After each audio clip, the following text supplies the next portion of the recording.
Lembre-se, se você ouvir uma criança batendo a porta chamando pela mãe, não abra a porta. Olá, amante do terror. De todas as criaturas já existentes no universo de Ordem Paranormal, creio que uma das mais grotescas, perturbadoras e bizarras que vagam pelo mundo é chamada de O Carente. Assim como todas as outras criaturas que saíram do outro lado da membrana, ele tem um elemento base, o de morte e também o de sangue. E se você por acaso ainda não sabe o que são esses tais elementos, recomendo que assista ao vídeo que eu fiz justamente sobre eles. Mas só depois desse aqui, porque o elemento de morte não vai ser tão relevante para o entendimento dessa criatura. Só é interessante de saber. Enfim, antes de falar sobre a criatura em si, eu tenho que citar o caso mais famoso envolvendo ela, o de Denis Batista na Desconjuração. Denis Batista nada mais era do que uma fonte de medo para o ritual de desconjuração. Uma criança que sofria de escoliose grave e foi internada em um hospital. Luciano Carvalho tinha o trabalho de sequestrar essa criança e levá-la até onde estava Dante e Leonardo Gomes, vulgo Kian. Cada um dos três tinha um objetivo em mente. Luciano queria salvar seu marido, Fernando Carvalho. Dante achava que a criança iria ser curada da doença, e Kian realizar o ritual de desconjuração. E o último foi o que realmente aconteceu.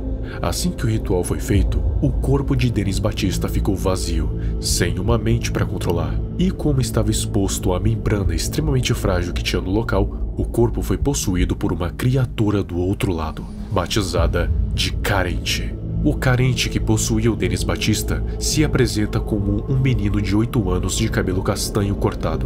Usa uma bermuda preta e uma camiseta azul com uma estampa infantil de uma família de ursinhos. O corpo é curvado devido à escoliose, mas a característica mais bizarra da criatura é o rosto, ou melhor, onde era para ter o rosto. No lugar das características faciais, a única coisa que há é um vazio, cheio de cortes, e de dentro desses cortes dá para ver a carne interna se movendo como se estivesse viva. E é de lá que começa a transformação. A forma de criança é somente uma isca, e ele assume a sua forma verdadeira quando é convidado a entrar em um recinto.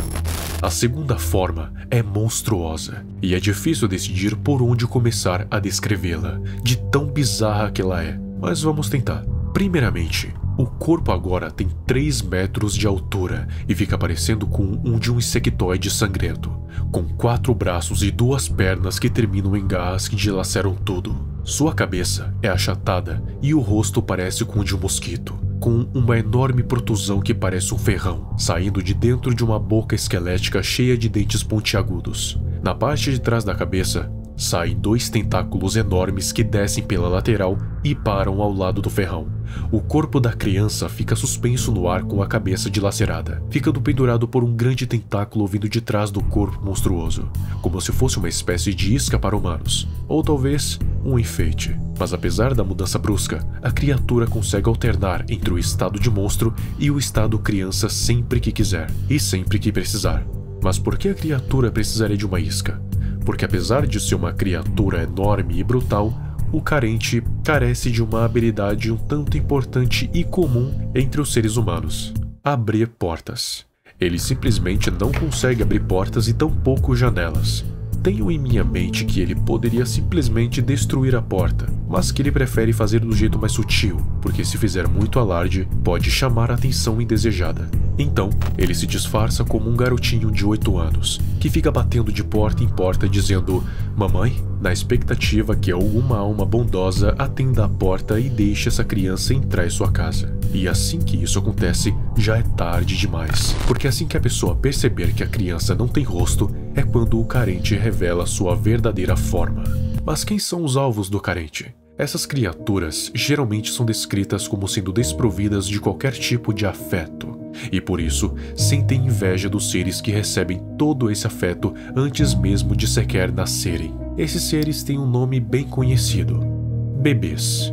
Não, Carentes não se alimentam de bebês especificamente, pelo menos não tanto daqueles que já estão fora do corpo de suas mães. Eles preferem devorar os não nascidos, junto dos órgãos internos da mãe, ou daquelas que já foram mães alguma vez, porque, como eu disse, Eles sentem inveja daqueles que recebem afeto antes mesmo de nascerem. Mas não se engane, por mais que seu alvo seja mulheres grávidas, ataca tudo o que se aproxima, não sendo exatamente inteligente, só com instintos aflorados.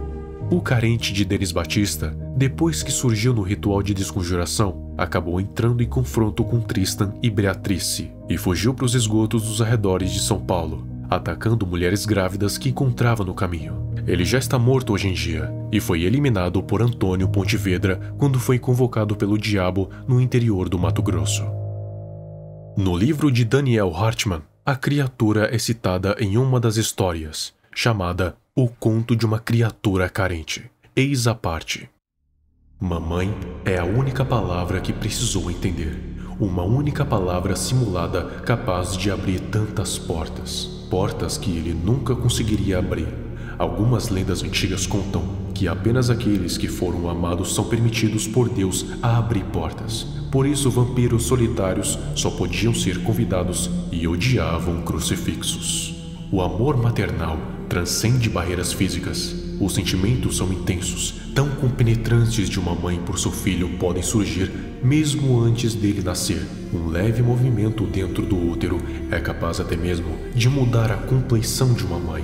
Alguns pais, mesmo que em raras situações, também conseguem amar aquele que sequer terminou de se formar. O amor mais puro, mais intenso, era tudo o que ele precisava, sentir amor pelo menos uma vez. Mas como algo que nunca nasceu poderia ser amado? Ele não tinha uma mãe, ele nunca sentiu amor. Tudo o que ele tinha era o vazio em seu rosto, a carência em sua existência, a fúria maldita. E por isso ele se adaptou. Ele aprendeu a caçar o amor, a devorar o amor. Se ele não pode despertar amor dos outros, pelo menos poderá saborear o amor dos outros.